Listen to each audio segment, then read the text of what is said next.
이자가 회장님을 독살하려 했습니다.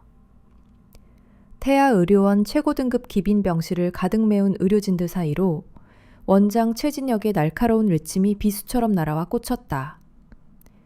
그의 손가락은 방 한 구석에선 남루한 행색의 남자를 향해 있었고 그 순간 모든 의심과 경멸의 시선이 그에게로 쏟아졌다. 안녕하세요. 구독하고 좋아요를 눌러주세요. 어느 도시에서 시청하고 계신지 댓글에 적어주세요. 이 모든 비극과 기적이 뒤엉킨 폭풍의 이야기가 어떻게 시작되었는지 이해하려면 우리는 시간을 바로 며칠 전 절망의 비가 내리던 그날 밤으로 되돌려야 합니다. 10월의 차가운 비가 회색 장막처럼 서울을 뒤덮던 그 밤, 태아의료원 최상층 귀빈병실 777호의 공기는 바깥의 빗소리보다 더 무겁게 가라앉아 있었습니다. 대한민국 경제를 움켜쥔 30조 원 규모의 태아 제국. 그 살아있는 전설인 이만희 회장이 서서히 죽음의 문턱을 넘고 있었습니다. 그의 유일한 혈육인 손녀 이서연은 퉁퉁 부은 눈으로 할아버지의 마지막 숨을 지켜보며 영혼을 갉아먹는 듯한 무력감에 몸을 떨었습니다. 옆에 선 최진혁 원장의 상투적인 위로는 그녀의 귀에 닿지도 않았습니다. 결국 그녀는 숨막히는 절망감을 이기지 못하고 병원을 뛰쳐나왔습니다. 밤 11시가 막 넘은 시각, 비에 젖은 강남의 화려한 불빛이 눈물과 뒤섞여 어지럽게 번지던 그 순간, 그녀는 끔찍한 광경을 목격했습니다. 날카로운 타이어 마찰음과 함께 빗길에 미끄러진 오토바이가 한 남자를 그대로 들이받은 것입니다. 하지만 이것은 끔찍한 비극의 시작일 뿐, 누구도 예상치 못한 기적의 서막이기도 했습니다. 주변 사람들이 공포에 질려 발만 동동 구를 때 골목 구석에서 비를 피하던 한 남자가 조용히 일어섰습니다. 며칠은 굶은 듯 수척한 얼굴에 남루한 옷차림, 영락없는 노숙자의 행색이었습니다. 그는 주변의 소란에 아랑곳하지 않고 쓰러진 남자에게 다가가 맥을 짚고 동공을 살피더니 품속에서 낡은 가죽 주머니를 꺼냈습니다. 그 안에서 나온 것은 놀랍게도 한 세트의 은침이었습니다. 그는 믿을 수 없는 속도와 정확성으로 남자의 혈맥 몇 군데에 침을 꽂아 넣었고, 그러자 발작처럼 떨던 남자의 몸이 잠잠해지고 거친 숨이 거짓말처럼 안정을 되찾았습니다. 눈앞에서 펼쳐진 생생한 기적에 이성을 마비당한 서연은 그에게 달려가 무릎을 꿇었습니다. 그녀는 체면도 자존심도 모두 버린 채 울부짖었습니다. 제 할아버지를 살려주세요. 평생 상상도 못할 돈을 드릴게요. 100억, 아니 1000억 원이라도. 남자는 경멸이 스친 눈으로 그녀를 내려다보며 말했습니다. 생명은 돈으로 사는 게 아니오. 하지만 할아버지는 제게 남은 유일한 가족이라는 그녀의 절규에 그의 얼어붙었던 눈빛이 미세하게 흔들렸습니다. 그는 기묘한 계약을 맺었습니다. 좋소. 대신 내가 치료하는 동안 누구도 내 방식에 토를 달지 마시오. 서연은 그저 마지막 희망을 붙잡았다고 생각했지만 그녀가 병원으로 데려가고 있는 남자가 대한민국 의료계 전체를 뒤흔들 거대한 폭풍의 눈이라는 사실은 아무도 상상하지 못했습니다. 서연이 흠뻑 젖은 노숙자를 데리고 최고 등급 귀빈병동으로 들어섰을 때 거울처럼 빛나는 대리석 바닥 위로 공기가 순식간에 얼어붙었습니다. 태아의료원장 최진혁은 자신의 눈을 의심하며 경악과 분노로 일그러진 얼굴로 고함을 질렀습니다. 미쳤습니까, 아가씨? 이 신성한 공간에 어디서 저런 더러운 세균 덩어리를 끌어들입니까? 하지만 서연은 더 이상 슬픔에 젖은 어린 소녀가 아니었습니다. 그녀는 그의 앞을 막아서며 차갑게 쏘아붙였습니다. 당신들의 무능함 때문에 저는 지푸라기라도 잡아야 했습니다. 이 병실의 보호자는 저입니다. 모든 소란 속에서도 노숙자 강유진은 미동도 없이 침대에 누워있는 이만희 회장에게 다가갔습니다. 그는 요란한 경고음을 내는 최첨단 의료 장비들을 무시한 채 조용히 회장의 맥을 짚었고 잠시 후 병실 전체를 침묵하게 만드는 진단을 내렸습니다. 이건 간경화 합병증이 아니야. 당신들이 투여한 저 약물들이 오히려 환자를 죽음으로 몰아가고 있어. 최진혁이 헛소리라며 비웃는 순간 유진은 품에서 은침을 꺼내 들었습니다. 그의 손놀림은 한편의 예술과도 같았고 보이지 않을 정도로 빠른 그의 손이 허공을 가를 때마다 은침이 정확한 혈자리에 박혔습니다. 그러자 믿을 수 없는 일이 벌어졌습니다.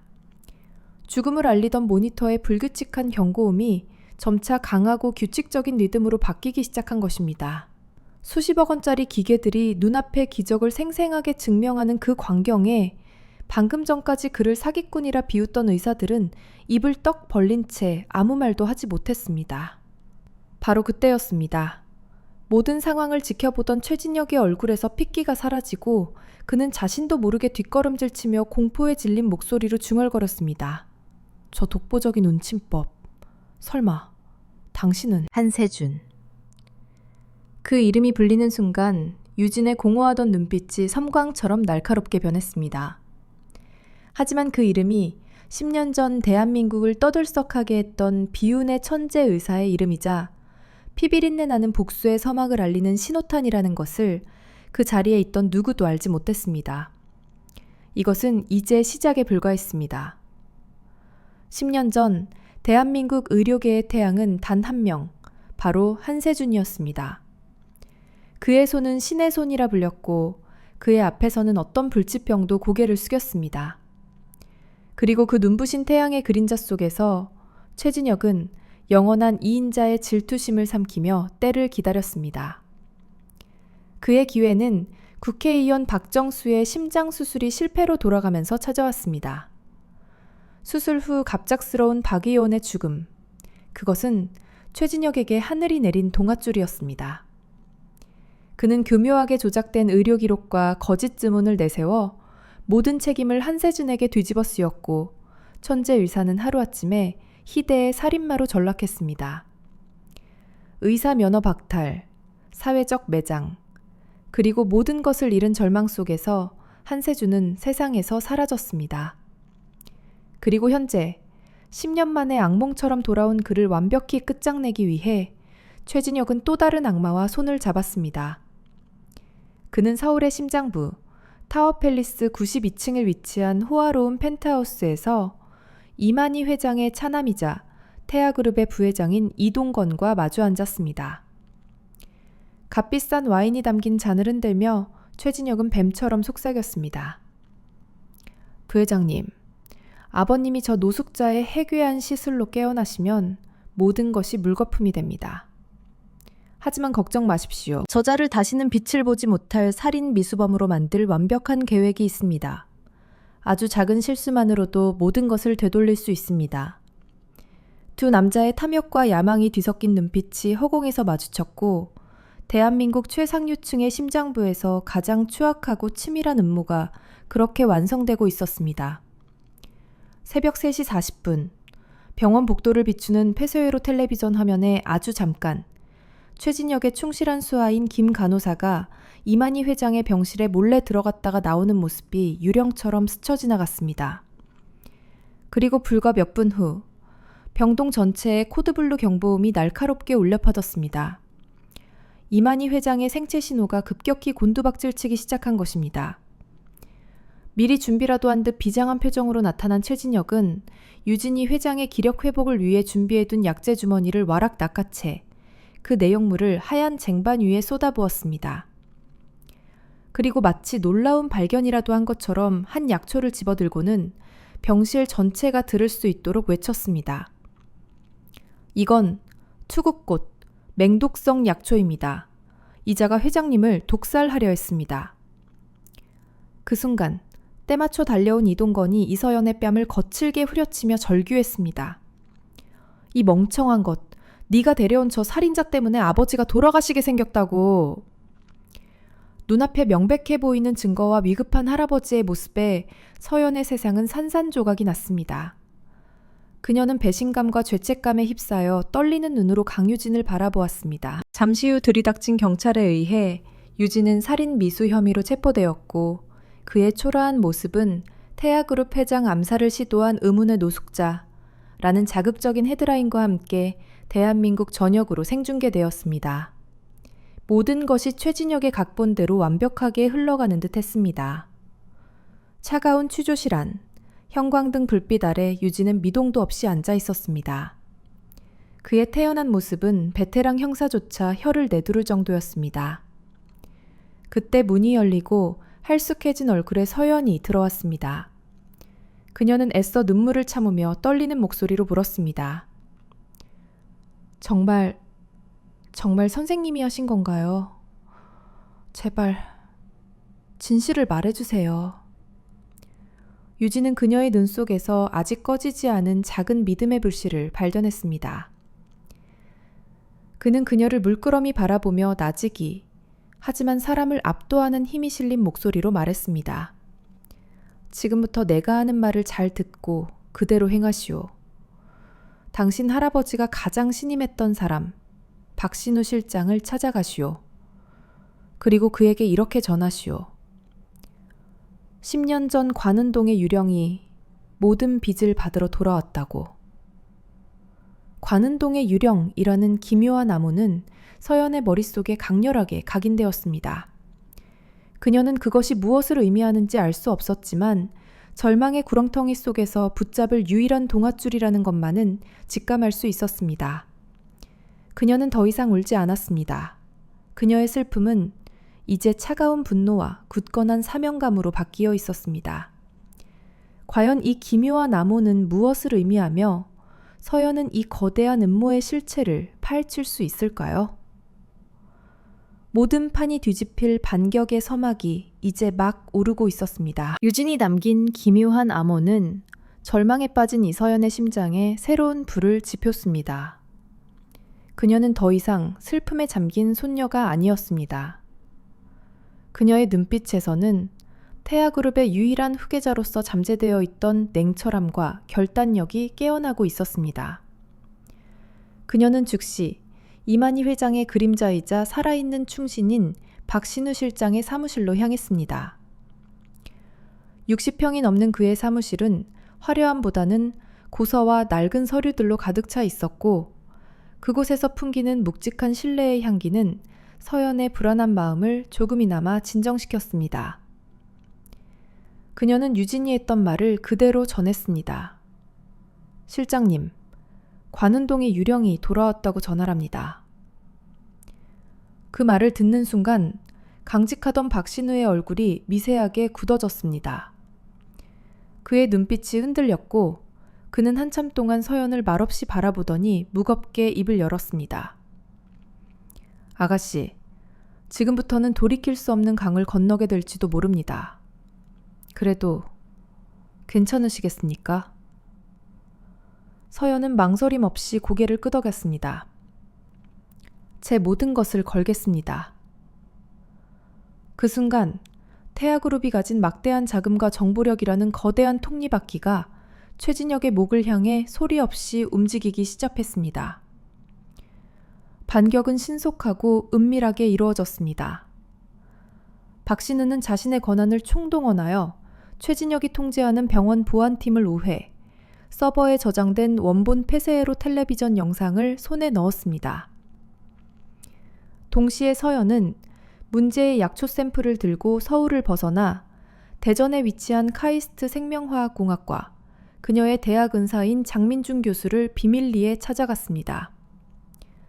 교수님, 이건 제 인생이 걸린 문제입니다. 세상에서 가장 빠르고 정확한 분석을 부탁드립니다. 몇 시간 후 박신우의 비밀 라지트인 청담동의 한 오피스텔에서 두 사람은 다시 만났습니다. 노트북 화면 속에는 모두가 잠든 새벽 3시 40분, 김 간호사가 이만희 회장의 병실에 몰래 들어가 약재 주머니를 바꿔치기 하는 결정적인 장면이 똑똑히 찍혀 있었습니다. 바로 그때 서연의 휴대폰에 짧은 진동과 함께 이메일 도착 알림이 떴습니다. 장 교수에게서 온 성분 분석 결과 보고서였습니다. 그녀는 마른 침을 삼키며 떨리는 손으로 파일을 열었습니다. 결과는 명확했습니다. 개체, 액체, 크로마토그래피 질량 분석 결과 해당 약초는 선초, 로, 독성 성분 불검출, 투극꽃과 유전적으로 무관함. 완벽하다고 믿었던 함정의 치명적인 균열이 드러난 순간 서연의 눈이 차갑게 빛났습니다. 이제 다음 차례군요. 하지만 그녀는 아직 알지 못했습니다. 이 진실의 조각이 10년 묵은 더 거대한 악의 실체를 파헤치는 열쇠가 될 것이라는 사실을 말입니다. 그들의 다음 목표는 10년 전 한세준을 나락으로 떨어뜨렸던 사건의 핵심 증인들이었습니다. 첫 번째 인물은 사건 직후 모든 것을 버리고 자취를 감춘 간호사 이은미였습니다. 수소문 끝에 찾아낸 그녀의 주소는 강원도 태백의 한 낡고 금방이라도 쓰러질 듯한 연립주택이었습니다. 문을 열고 나온 그녀는 10년의 세월을 정통으로 맞은 듯 퀭한 눈과 극도의 불안감에 시달리는 모습이었습니다. 서연이 조심스럽게 사건에 대해 묻자 그녀는 사색이 되어 문을 닫으려 했습니다. 그때 서연이 차갑고 단호한 목소리로 말했습니다. 이은미 씨 따님, 희귀 심장병인 QT 연장증후군을 앓고 있다고 들었습니다. 지난 10년간 태아의료원에서 매달 500만 원 상당의 치료 지원을 받고 있더군요. 최진혁 원장의 개인 자금으로요. 그 말에 이은미의 온몸이 격렬하게 떨리기 시작했습니다. 그녀는 결국 주저앉아 오열하며 10년간 그녀를 짓눌러왔던 모든 비밀을 털어놓았습니다. 최진혁이 아픈 딸의 목숨을 담보로 그녀를 협박하여 거짓 증언을 하도록 시켰다는 충격적인 사실. 그녀의 모든 고백은 서연의 휴대폰에 고스란히 녹음되었습니다. 그리고 그녀는 떨리는 목소리로 아직 드러나지 않은 마지막 퍼즐 조각에 대한 결정적인 단서를 남겼습니다. 김현수 선생님, 당시 레지던트였던 그분은 저와 달랐어요. 그는 양심의 가책 때문에 최 원장에게 반항하려다가 아버지가 운영하시던 작은 방직 공장이 하루아침에 부도가 나고 집안이 풍비박산 났어요. 그는 분명 결정적인 무언가를 알고 있을 겁니다. 최진혁이라는 괴물이 자신의 제국을 지키기 위해 얼마나 잔인하게 타인의 삶을 파괴했는지 그 거대한 악의 실체가 안개 속에서 서서히 그 윤곽을 드러내고 있었습니다. 이제 마지막 폭로를 위한 모든 준비는 끝났습니다. 자신을 향한 수사망이 숨통을 조여오는 것을 뱀처럼 감지한 최진혁은 이성을 잃었습니다. 궁지에 몰린 짐승이 가장 치명적인 법. 그는 자신의 모든 것을 건 마지막 도박을 감행하기로 결심했습니다. 그 무대는 바로 이만희 회장의 생명이었고 관객은 병원의 모든 의료진이었습니다. 그는 이만희 회장의 수에게 투구꽃에서 추출한 치명적인 신경독 아코니틴을 아주 미량 주입했습니다. 즉시 병동 전체에 코드블루 경보음이 밤의 정적을 찢으며 울려 퍼졌고 최진혁은 마치 기다렸다는 듯 비장한 구원자의 가면을 쓴 채 응급팀을 이끌고 나타났습니다. 침대 위에서 격렬하게 경련하는 회장을 보며 그는 모든 사람이 들을 수 있도록 유진을 향해 소리쳤습니다. 저 돌팔이의 저주받은 시술이 결국 끔찍한 부작용을 일으킨 것이다. 그는 간호사에게 제 세동기를 가져오라 명령하며 200줄로 충전하라고 외쳤습니다. 하지만 그 순간 취조실에서 풀려나 막 병실에 도착한 유진의 눈이 얼음장처럼 차갑게 번뜩였습니다. 아코니틴 중독, 그리고 그 환자에게 가해지는 전기 충격. 그것은 치료가 아니라 모두가 보는 앞에서 심장을 완벽하게 파괴하여 증거를 인멸하려는 명백한 살인행위였습니다. 유진은 사자처럼 포효하며 그의 앞을 가로막았습니다. 멈춰, 이 살인자야. 네 놈은 지금 사람을 살리려는 거냐, 죽이려는 거냐. 병실 안에서는 생과 사를 건 두 의사의 불꽃 튀는 대치가 벌어졌습니다. 유진은 번개처럼 움직여 최진혁을 옆으로 내동댕이 치고 틈에서 은침을 꺼내 들었습니다. 그는 주변의 모든 것을 무시한 채 전설로만 전해지던 고대의 침술 구궁오심진을 펼쳐 독이 심장으로 퍼지는 것을 필사적으로 막기 시작했습니다. 바로 그 시각 병실 밖에서는 또 다른 전쟁이 시작되고 있었습니다. 박신우 실장은 이동건 부회장이 자신의 승리를 확신하며 긴급 소집한 태아그룹 이사회 회의실의 문을 거칠게 열고 들어섰습니다. 그의 강철 같은 목소리가 회의실의 침묵을 갈랐습니다. 여기 우리 그룹의 미래를 갉아먹고 있는 진짜 암적인 존재를 공개하겠습니다. 그는 프로젝터에 USB를 꽂았고 뒤쪽 대형 스크린에 김 간호사가 약재 주머니를 바꿔치기 하는 폐쇄회로 텔레비전 영상이 재생되었습니다. 이동건이 조작이라며 미친 듯이 소리치는 순간 화면은 약초 성분 분석 보고서로 바뀌었습니다. 그리고 곧이어 이은미 간호사가 울부짖으며 최진혁의 협박 사실을 모두 털어놓는 음성 파일이 회의실 전체에 천둥처럼 울려 퍼졌습니다. 회의실은 죽음과 같은 침묵에 휩싸였고 이사들의 얼굴은 경악으로 굳어졌습니다. 이동건의 얼굴에서는 핏기가 완전히 가셨습니다. 하지만 이것은 이제 시작에 불과했습니다. 모든 이사들이 충격에서 헤어나오지 못하는 그때 회의실 문이 다시 한번 조용히 열렸습니다. 고개를 푹 숙인 채 마치 사형장으로 끌려가는 죄인처럼 한 남자가 들어섰습니다. 바로 심장외과 과장 김현수였습니다. 위기가 발생하기 직전 서연은 그를 따로 만났습니다. 그녀는 그를 협박하거나 회유하지 않았습니다. 단지 낡은 흑백 사진 한 장을 건넸을 뿐이었습니다. 회사가 부도난 후 울분 속에서 돌아가신 그의 아버지 사진이었습니다. 과장님, 아버님과 과장님 자신의 명예를 되찾을 마지막 기회입니다. 이제 모든 이사회 임원들 앞에서 김현수는 떨리는 손으로 작은 녹음기를 꺼내들었습니다. 그리고 재생 버튼을 눌렀습니다. 녹음기에서는 최진혁의 오만한 목소리가 흘러나왔습니다. 그 안에는 그가 어떻게 10년 전 한세준을 파멸시켰는지 자랑스럽게 떠벌리는 내용부터 김현수에게 이만희 회장을 처리할 계획을 구체적으로 지시하는 내용까지 그의 모든 범죄가 빠짐없이 담겨 있었습니다. 전부 거짓말이야. 조작이라고. 이동건은 실성한 사람처럼 소리쳤지만 더 이상 아무도 그의 말을 믿지 않았습니다. 그의 세계는 완벽하게 무너져 내렸습니다. 같은 시각, 병실에서 유진이 마지막 침을 뽑자 이만희 회장이 기적적으로 눈을 떴고 복도에서는 보안 요원들이 넋이 나간 최진혁과 이동건에게 차가운 수갑을 채우고 있었습니다. 모든 연극은 그렇게 막을 내렸습니다. 어젯밤의 혼란이 거짓말처럼 거치고 서울에는 이상할 정도로 고요한 아침이 찾아왔습니다. 최진혁 원장과 이동건 부회장의 몰락 소식은 지진처럼 대한민국 전체를 강타했고 그들이 쌓아 올린 거짓의 제국은 하룻밤 사이에 잿더미로 변했습니다. 이서연은 태아그룹의 공식 대변인이자 차기 회장으로서 수백 대의 카메라 앞에 섰습니다.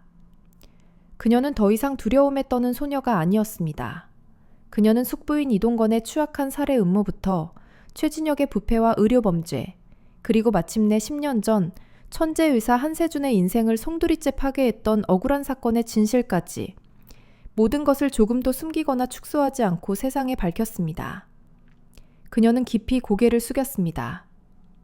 저희 태아그룹과 태아의료원은 한세준 선생님께 돌이킬 수 없는 고통을 안겨드린 시스템의 일부였습니다. 그분의 명예를 회복하고 정의가 실현되도록 제 모든 것을 다할 것을 약속드립니다. 그녀의 진심 어린 사죄와 발표는 대한민국에 거대한 폭풍을 몰고 왔습니다. 정의의 심판은 신속하고 엄중했습니다. 반박할 수 없는 증거들 앞에서 최진혁은 살인 미수, 횡령, 위증 및 다수의 의료과실 혐의로 법정 최고형인 무기징역을 선고받았습니다. 그가 지난 수십 년간 의료계와 정계에 뿌려놓았던 인맥과 부는 그를 구해주지 못했습니다. 그의 이름은 대한민국 의료계의 역사에서 가장 수치스러운 이름으로 기록되었습니다. 이동건 역시 그의 탐욕에 대한 합당한 대가를 치렀습니다. 그는 존속 살해 음모 혐의로 준형을 선고받고 태아그룹의 모든 지위와 상속권을 박탈당했습니다. 한때 세상을 호령하던 두 남자는 차가운 감옥에서 자신들의 오만함이 불러온 비참한 말로를 마주하게 되었습니다. 한편 기적적으로 건강을 회복한 이만희 회장은 병상에서 모든 진실을 전해들었습니다. 그는 서연의 손을 잡고 약하지만 강철 같은 목소리로 말했습니다. 내가 눈이 멀었었다. 내 바로 옆에 독사들이 기어다니는 것을 몰랐구나. 서연아, 네가 태아를 구했다.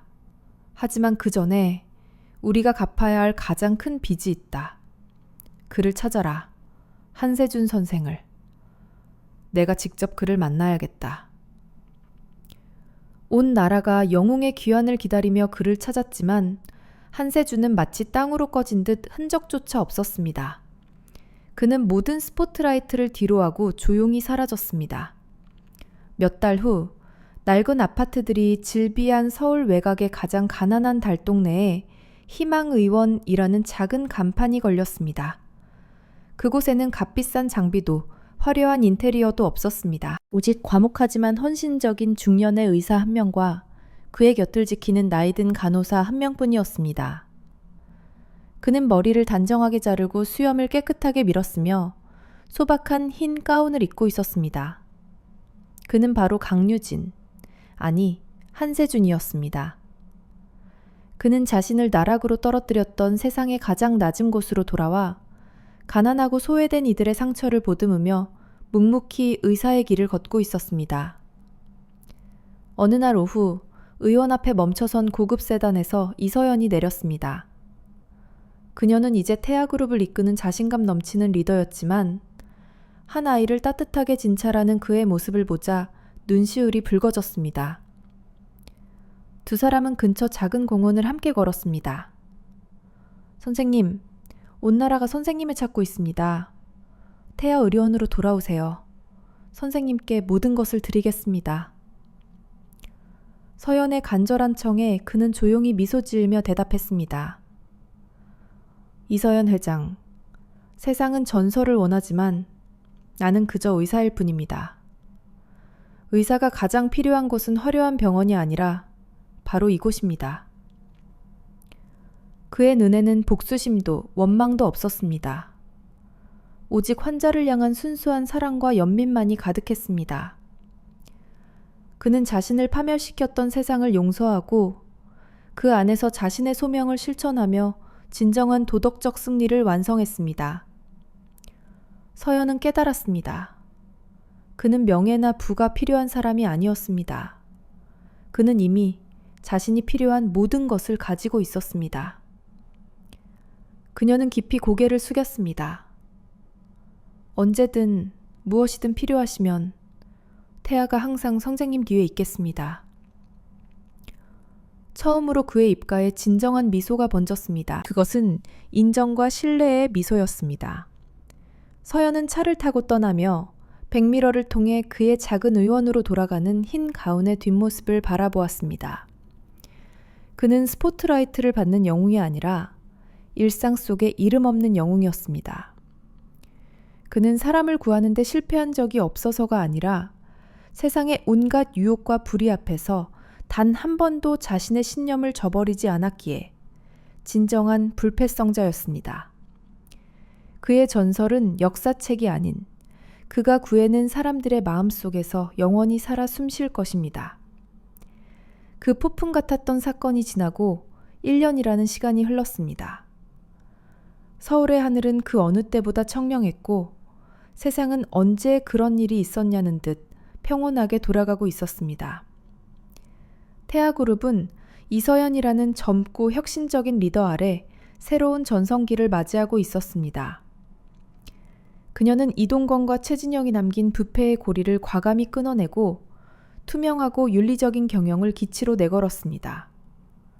특히 그녀는 한세준 재단을 설립하여 매년 수백억 원을 의료 소외계층 지원과 공공의료 시스템 발전에 쏟아부었습니다. 그녀의 행보는 대한민국 재계에 신선한 충격을 주었고 많은 기업들이 그녀를 따라 사회적 책임을 강화하는 긍정적인 파급 효과를 낳았습니다. 이만희 회장은 경영 일선에서 완전히 물러나 손녀의 든든한 버팀목이 되어주며 평화로운 노년을 보내고 있었습니다. 그는 종종 휠체어를 타고 희망의원을 찾아 말없이 진료하는 한세준의 뒷모습을 한참 동안 바라보다가 조용히 돌아가곤 했습니다. 그 어떤 말보다 깊은 감사와 존경을 담은 침묵의 방문이었습니다. 태백의 작은 연립주택에 살던 이은미 간호사는 딸과 함께 서울로 이사했습니다. 한세준 재단의 전폭적인 지원 아래 그녀의 딸은 최신 치료를 받으며 건강을 되찾았고, 이은미는 작은 동네 병원에서 다시 간호사로 일하며 과거의 죄책감을 씻어내고 새로운 삶을 살아가고 있었습니다. 김현수 과장은 태아의료원을 떠나 국립의료원에서 새로운 인생을 시작했습니다. 그는 한때의 과오를 깊이 뉘우치며 과거 한세준이 그랬던 것처럼 환자를 가리지 않는 의술을 펼쳐 동료 의사들의 귀감이 되었습니다. 그의 진료실에는 아버지가 남긴 낡은 흑백 사진이 걸려 있었고, 그는 매일 아침 그 사진을 보며 의사로서의 초심을 다졌습니다. 그리고 서울의 가장 낮은 곳, 달동네의 희망의원은 여전히 그 자리를 지키고 있었습니다. 한세준의 명성은 입소문을 타고 전국으로 퍼져나갔지만 그는 여전히 묵묵히 가난하고 아픈 이들의 손을 잡아주었습니다. 그의 의원은 단순히 병을 고치는 곳이 아니라 상처받은 영혼들이 위로받고 다시 일어설 용기를 얻는 희망의 성지가 되었습니다. 어느 화창한 봄날 오후, 진료를 마친 한세준이 의원 앞 작은 텃밭에 물을 주고 있을 때였습니다. 이서연이 예고 없이 그를 찾아왔습니다. 그녀의 손에는 작은 화분 하나가 들려 있었습니다. 선생님, 재단 1주년 기념으로 직원들과 함께 나무를 심었어요. 이건 선생님 몫이에요. 화분에는 이제 막 새싹을 틔운 작은 소나무 묘목이 심겨 있었습니다. 두 사람은 말없이 묘목을 텃밭 한가운데에 함께 심었습니다. 한때 절망의 빗속에서 시작되었던 그들의 기묘한 인연은 이제 희망의 새싹을 함께 심는 동반자의 관계로 피어나고 있었습니다. 한세준은 흙 묻은 손으로 이마에 땀을 닦으며 따스한 봄햇살 아래 무럭무럭 자라날 어린 소나무를 바라보았습니다. 그의 입가에 오랜만에 편안하고 따뜻한 미소가 걸렸습니다. 정의는 실현되었고 상처는 아물었으며 새로운 희망이 뿌리내리고 있었습니다. 세상은 그렇게 조금 더 나은 곳이 되어가고 있었습니다. 이것으로 우리의 긴 여정이 막을 내렸습니다. 우리는 절망의 빗속에서 시작된 기묘한 계약이 어떻게 거대한 불의의 성벽을 무너뜨리고 10년간 묻혀있던 진실을 세상 밖으로 끌어내는지 함께 지켜보았습니다. 한때 대한민국에서 가장 높은 곳에 있었던 천재 의사가 가장 낮은 곳의 노숙자가 되어 돌아와 자신을 파멸시킨 세상을 향해 복수가 아닌 치유의 손길을 내미는 모습을 보았습니다. 그는 빼앗긴 명예나 부를 되찾으려 하지 않았습니다. 대신 그는 가장 소외된 이웃들 곁으로 돌아가 묵묵히 자신의 소명을 다하는 길을 선택했습니다. 그의 이야기는 우리에게 묻습니다. 진정한 승리란 과연 무엇일까요? 적을 짓밟고 빼앗긴 것을 되찾는 것일까요? 아니면 모든 것을 용서하고 더 큰 사랑을 실천하는 것일까요? 이서연은 할아버지가 쌓아올린 부와 권력을 물려받았지만 그것을 자신의 이익이 아닌 더 나은 세상을 만드는 데 사용했습니다. 그녀는 과거의 잘못을 바로잡고 더 이상 억울한 희생자가 나오지 않는 시스템을 만들기 위해 헌신했습니다. 그녀의 이야기는 우리에게 보여줍니다. 진정한 힘은 소유하는 것이 아니라 올바르게 사용하는 것에서 나온다는 것을 말입니다. 최진혁과 이동건은 세상의 모든 것을 가졌다고 믿었지만 그들의 탐욕과 오만은 결국 스스로를 파멸로 이끌었습니다. 그들의 비참한 몰락은 우리에게 경고합니다. 거짓으로 쌓아올린 성은 아무리 화려해도 결국 모래성처럼 무너져 내린다는 영원한 진리를 말입니다. 이 이야기는 단지 한 천재 의사의 영웅담이 아닙니다. 이것은 우리 모두의 삶 속에 존재하는 선택과 책임, 그리고 정의에 대한 이야기입니다. 우리 주변에도 여전히 수많은 한세준이 억울한 누명을 쓴 채 고통받고 있을지 모릅니다. 그리고 수많은 최진혁이 자신의 이익을 위해 진실을 외면하고 있을지도 모릅니다. 만약 당신이 한세준의 입장이었다면 어떤 선택을 하시겠습니까? 당신의 삶 속에서 비슷한 불의와 맞서 싸웠던 경험이 있다면 댓글로 공유해 주세요. 이 이야기가 여러분의 마음에 작은 울림을 주었다면 구독과 좋아요를 눌러주세요. 여러분은 이 이야기에서 어떤 교훈을 얻으셨나요?